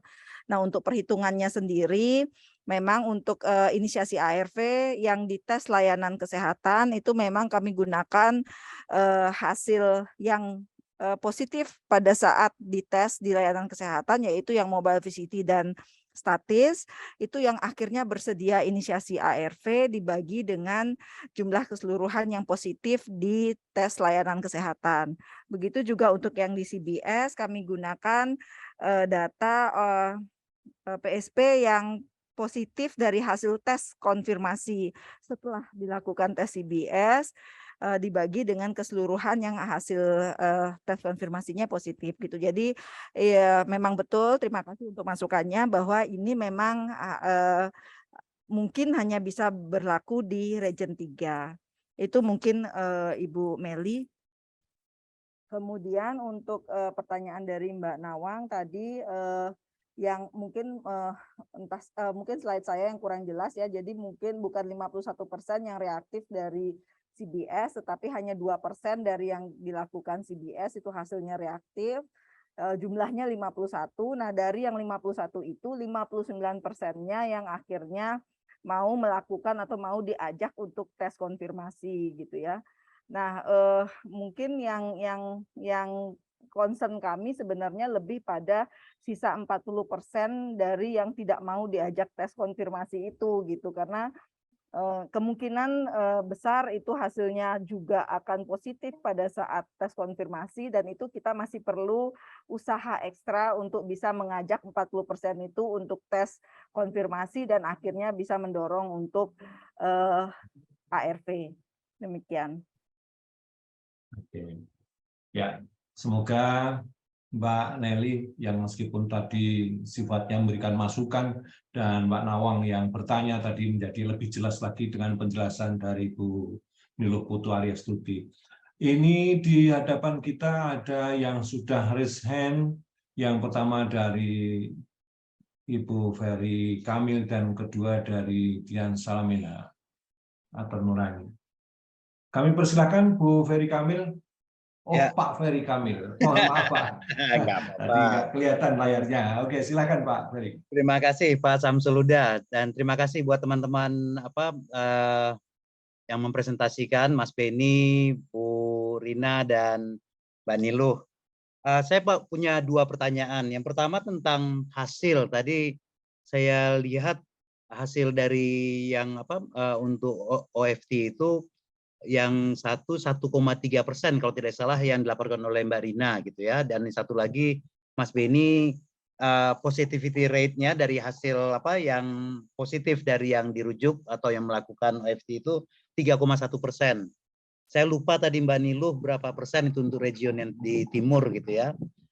Angka ini kan kalau yang Mbak Rina dengan sampling cukup besar, bukan sampling dengan jumlah yang melakukan tes itu cukup besar, ternyata temuan kira-kira 1,3%. Itu lumayan jauh di bawah positivity rate nasional atau yang tadi atau prevalensi ya yang disebutkan kira-kira 5, sekian persen gitu. Kira-kira apa penjelasannya itu ya? Apakah ya itu, tapi di sisi lain saya rasa justru jadi bagus ya karena punya kesempatan untuk melakukan pencegahan. Nah yang kedua dari ketiga pembicara saya mau tanya pendapat karena sebenarnya kan topik kita ini community based service ya, bukan hanya community based OFT atau semacam itu. Jadi dan Mbak Rina atau Mbak Niluh itu punya pengalaman panjang saya kira dalam penyediaan layanan berbasis komunitas itu untuk layanan kesehatan. Kira-kira bentuk apa itu yang membuat kita itu masih belum juga gitu ya. Nah dan tadi sempat disebutkan di plenary tadi Ibu Endang menyebutkan bahwa kebijakan kita belum ya. Saya pikir itu kan kebijakan lama ya, tapi apa sesungguhnya kira-kira ini yang membuat kita itu seperti tidak didorong? UNAIDS dan WHO sudah merekomendasikan dari dulu gitu ya, cukup lama saya kira itu untuk mendekatkan layanan ke komunitas daripada kita paksakan terus di puskesmas misalnya, kalau misalnya itu menjadi beban yang cukup besar dan banyak isu gitu. Terima kasih, itu 2 pertanyaan dari saya. Artinya yang lain boleh memberikan tanggapan juga, silakan. Oke, J. Ya ini banyak sebetulnya pertanyaannya sedikit, tapi nanti butuh jawaban yang cukup menarik karena ini kita kan sharing, istilahnya lesson learned. Ini ada kesempatan, tapi baru saja Bu Niluh Putu Aristuti bicara. Kami persilakan yang pertama mungkin Bu Rina, kemudian nanti diikuti Mas Beni, dan nanti terakhir Ibu Putu. Bu Rina, kami persilakan. Baik Pak Sam, seperti yang tadi saya sampaikan di slide saya bahwa untuk capaian dari CBS itu sendiri, tadi hasil reaktifnya 46, kemudian yang reaktif 29, dan tadi Mas Ferry menanyakan kurang lebih ada 1, sekian persen. Nah, apakah itu cukup menjawab dengan positive rate yang ada di teman-teman pekerja seks perempuan? Nah, kalau terkait dengan positive rate, kami juga bukan yang di CBS ya, yang di statis ataupun mobile, itu aja dari Januari sampai dengan November 2022 ini kita hanya mencapai positive rate di angka 2%. Dan kayaknya kalau di Indonesia terkait dengan PSP, positive rate-nya itu di angka 2 sampai 2,3% Mas Ferry. Jadi belum sampai ke angka 5%, itu setahu kami gitu ya. Jadi masih di angka 2,23%. Nah, kemudian saya pikir karena CBS itu juga dimulai hampir di rentang waktu kurang lebih Juli, setelah teman-teman PL melakukan latihan, itu belum di CBS. Artinya ketika kita mulai kerja di Juli sampai dengan November dengan positif sekian, itu hampir imbang dengan teman-teman yang kita melalui statis ataupun mobile. Itu kalau penjelasan sementara dari saya, mungkin ini mau menambah mikir pertanyaan yang lainnya ya Mas Ferry. Mungkin itu dari saya Pak Sam. Terima kasih. Ya. Ya, mungkin Mas Beni, silakan. Ya, saya nambahin dari Mbak Rina untuk pertanyaannya Mas Ferry. Kalau saya lebih ke teknisnya Mas Ferry. Jadi sebenarnya CBSIH ini memang untuk yang punya NIK. Nah, sehingga ini kan akhirnya tujuan ini kan tidak teruntuk untuk teman-teman PSP yang tidak memiliki NIK. Sedangkan temuan kami itu hampir 45% temuan kami dari 16 itu dari jalanan yang nggak punya KTP. Nah, jadi kami berinisiatif adalah kami akan tetap ambil melakukan CBS tetapi dengan NIK sementara melalui 2 digit provinsi, 2 digit kabupaten, 2 digit kecamatan, tanggal lahir, dan 4 digit desa. Tapi ketika memang itu ternyata reaktif, kami mau tidak mau harus bekerja sama dengan lembaga lain untuk membantu proses pembuatan KTP. Dan itu berhasil. Kenapa ini harus kita perjuangkan? Untuk teman-teman itu tidak terkendala terkait pemeriksaan SGPT, SGOT, dan pada saat pengambilan ARV untuk BPJS-nya. Artinya ini menjadi apa? Rekomendasi juga bagaimana tidak dipaksakan untuk harus mempunyai NIK gitu. Karena bisa jadi teman-teman PL berpatokan kan ditanya apakah punya NIK, kalau enggak akhirnya CBS tidak akan diberikan gitu. Nah, ini harus jadi apa diskusi lanjutan untuk bagaimana teman-teman PSP yang di jalanan yang itu memang tidak ada identitasnya. Itu tambahan saya dari pertanyaan Mas Ferry. Terima kasih Mas Beni. Bu Dr. Putu, kami persilahkan.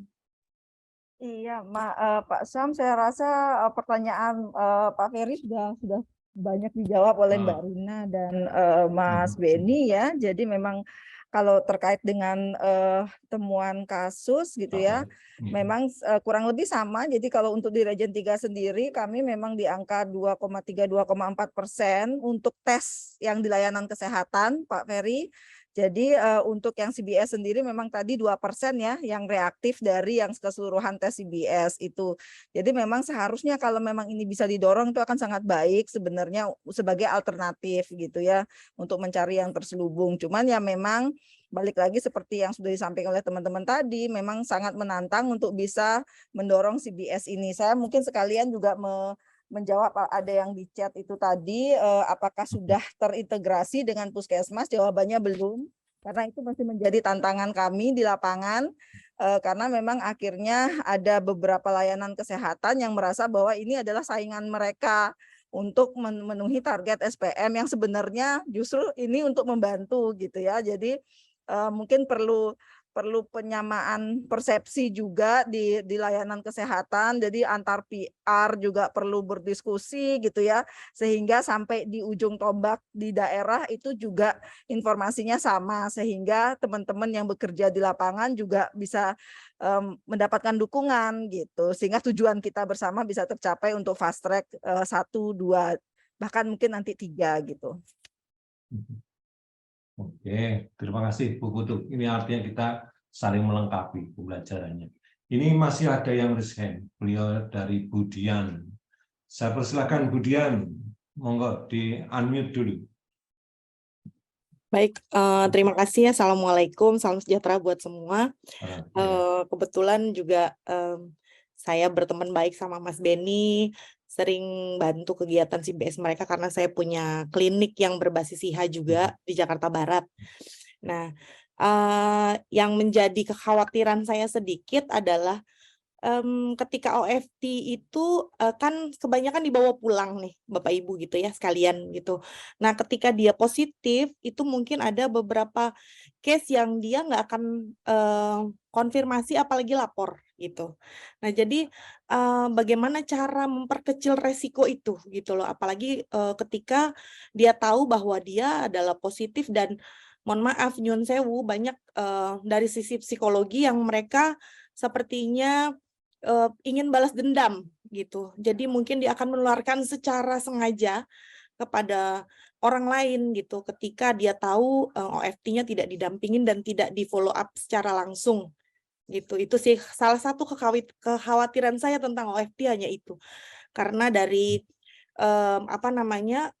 dari teman-teman CBS gitu kalau misalnya ngobrol ya salah satunya itu karena OFT-nya dibawa pulang dan mereka akan susah nge-track lagi ketika dihubungin untuk tahu hasilnya apa, handphonenya udah nggak aktif misalnya kayak gitu ya. Nah, bagaimana pertanggungjawabannya dan menurut saya itu resikonya besar sekali gitu loh. Terkait dengan satu dengan dia tidak minum obat gitu ya, dan yang kedua dengan mungkin tadi ada efek psikologis yang mungkin dia akan menularkan kepada yang lain karena balas dendam gitu. Itu aja sih menurut saya pertanyaannya kepada Bapak Ibu sekalian. Terima kasih. Assalamualaikum. Salam. Ini pertanyaannya langsung didobel-dobel. Ya, kalau tadi Bu Putu sudah, Mbak Rina sudah, sekarang Mas Beni dulu. Silakan Mas Beni. Nggak usah lama-lama, waktu kita tinggal sebentar, masing-masing 2 menit maksimum. Silakan Mas Beni. Ya, ini tiba-tiba kamera saya nggak bisa dibuka, tapi nggak apa-apa. Nggak apa-apa, nggak apa-apa. Ya, ya, halo Kak Dian. Ya, ini memang Kak Dian ini salah satu partner kami di lapangan untuk menjawab tantangan ketika teman-teman PSP ini di larut malam gitu ya. Jadi teman-teman klinik ini yang sedia untuk turun lapangan. Nah, memang betul bahwa dari 8 yang kami temukan, itu kan konfirmasi 8-nya tidak. Memang tantangannya adalah yang tadi mereka merasa ini gue masih sehat, kenapa harus konfirmasi kelayanan gitu. Atau yang kedua adalah nanti aja deh saya harus hubungin dokter klinik, dokter pribadi saya gitu. Nah, ini jadi tantangan terbesar buat kami untuk balik lagi. Nah, 2 PL kami, 2 petugas lapangan kami di lapangan ini malah dapat ancaman gitu dari teman-teman PSP yang hidup yang bergaris reaktif melalui CBS. Ancamannya berupa jangan kontak-kontak saya, nanti kalau kamu kontak-kontak saya nanti siap-siap nanti pasangan saya akan teror kamu gitu. Ya, jadi memang ini sampai sekarang kami belum ada strategi, tetapi strategi yang sampai saat ini kami maksimalkan adalah menggunakan teknik pertolongan pertama psikologis yang memang 2 bulan atau 3 bulan terakhir ini teman-teman petugas lapangan tidak hanya di region 1, saya rasa region 2 dan region 3 juga sudah mendapatkan materi itu. Bagaimana sih sebenarnya apa sebenarnya tantangan dia atau hambatan dia untuk melakukan tes konfirmasi. Artinya ini masih dalam proses pemahaman petugas lapangan bagaimana mengimplementasikan pertolongan pertama psikologis untuk teman-teman PSP yang sudah mendapatkan status reaktifnya. Mungkin itu dari saya, Pak Sem, mungkin Dokter Ari atau Mbak Rina bisa nambahkan. Oke. Bu Putu silakan. Maaf, saya tadi malah sibuk membalas pertanyaan Pak Ferry. Mbak Rina dulu, saya malah sibuk menjawab Pak Ferry di chat. Maaf. Oke, kalau belum bisa, Mbak Rina silakan. Oke, Kak Dian, jadi terkait dengan yang disampaikan Kak Dian itu sebenarnya sudah kami minimalisir di region 2. Jadi di region 2 sendiri tidak mewajibkan atau tidak merekomendasikan bahwa OFT ini diberikan oleh komunitas tanpa didampingi. Jadi ketika kita melakukan OFT itu harus didampingi oleh CPL itu sendiri pada saat melakukan penjangkauan. Jadi kami memastikan itu dulu. Jadi pada saat teman-teman PL ke lapangan mau melakukan CPS itu PSP harus terdampingi. Itu prinsip kami, sehingga hal yang tadi disampaikan oleh Kak Dian itu sudah kami minimalisir di region 2 karena kami khawatir ketika dia melakukan itu melakukan tes sendiri tanpa ada upaya pendampingan, nanti pasti dia akan lari seperti itu. Karena ini juga pengalaman pada saat teman-teman PSP melakukan tes secara statis kelayanan dengan diambil darahnya, ketika tidak didampingi pun mereka ada kemungkinan untuk kabur atau pergi seperti itu. Sehingga dari pengalaman itu kami mencoba untuk meminimalisir apa yang terjadi di region 2 ya, tetap kita dampingi oleh PL, entah itu pada saat penjangkauan atau outreach di malam hari, ataupun siang hari, ataupun sore hari. Jadi kita meminimalisir tidak memberikan OFT disebar secara bebas. Gitu Kak Dian kalau pengalaman dari region 2. Terima kasih. Oke, terima kasih Mbak Rina. Dari Bu Dr. Putu mau menambahkan? Ya, saya rasa sama ya, karena memang prosesnya, programnya sama gitu ya. Jadi untuk memastikan kualitas memang untuk saat ini masih harus didampingi. Seandainya ke depannya jika betul-betul ingin akhirnya menjadi screening mandiri, saya rasa edukasi publik yang masif itu sangat diperlukan sehingga orang benar-benar tahu bagaimana melakukannya dengan baik dan benar sehingga hasil tesnya itu memang betul-betul berkualitas. Demikian Pak Sam, terima kasih. Terima kasih Bu. Ini kalau kita perhatikan di kolom chat juga saya kira sudah cukup. Ucapan terima kasih semuanya. Baik, Bapak Ibu sekalian, hadirin yang saya hormati, kayaknya saya harus minta maaf karena waktu juga ya membatasi diskusi kita siang hingga sore hari ini tentang community based training, community based testing ya, CBS. Nah, saya ucapkan terima kasih sekali lagi kepada para presenter atau narasumber, Pak Sudirman, meskipun tadi sudah izin buru-buru, kemudian pada Bu Dr. Niluh Putu Aryastuti, MPH, Mbak Rina Purwaningsih, Mas Beni Susilo Sialoho, ya. Kemudian juga tadi pembawa acaranya Bu Made Diah Negara, harus saya sebutkan juga. Terima kasih kepada para peserta yang sudah join di break room kita kali ini. Kepada para peserta, kami mohon untuk habis acara ini untuk bisa kembali ke plenary atau main room untuk mendengarkan pemberitahuan berikutnya. Banyak hal yang bisa kita dapatkan dari presentasi dan lesson learn yang telah disampaikan tadi. Namun sedikit saya membantu membuat resume dari keempatnya tadi, bahwa tadi disampaikan Pak Dirman, saya masih ingat itu, layanan HIV berbasis komunitas itu implementasinya perlu kolaborasi dengan bermacam pihak, itu sudah kita akui. Tetapi dari para praktisi lapangan, 3 narasumber kita yang terakhir ini, yang perlu kita baris bawahi adalah bahwa CBS itu sebagai alternatif yang bagus untuk menjangkau komunitas di dalam melakukan screening HIV maupun inisiasi atas ARV. Ya. Kemudian tugas lapangannya itu juga harus memiliki pemahaman yang lebih baik terhadap CBS. Dan juga tentunya dalam memberikan pelayanan perlu mempraktekkan jurus jemput bola. Itu tadi yang sudah disampaikan oleh kita semuanya. Nah, saya selaku moderator memohon maaf apabila di dalam memoderasi sesi kita siang hingga sore ini belum optimum, dan semoga kita bisa mendapatkan manfaat dari diskusi kita, sharing kita, lesson learn kita yang kita ikuti hingga siang hari ini. Mari kita sama-sama untuk bergeser ke plenary atau main room untuk mendengarkan pemberitahuan berikutnya. Terima kasih, sampai jumpa lagi. Assalamualaikum warahmatullahi wabarakatuh. Merdeka. Matur nuwun untuk semuanya.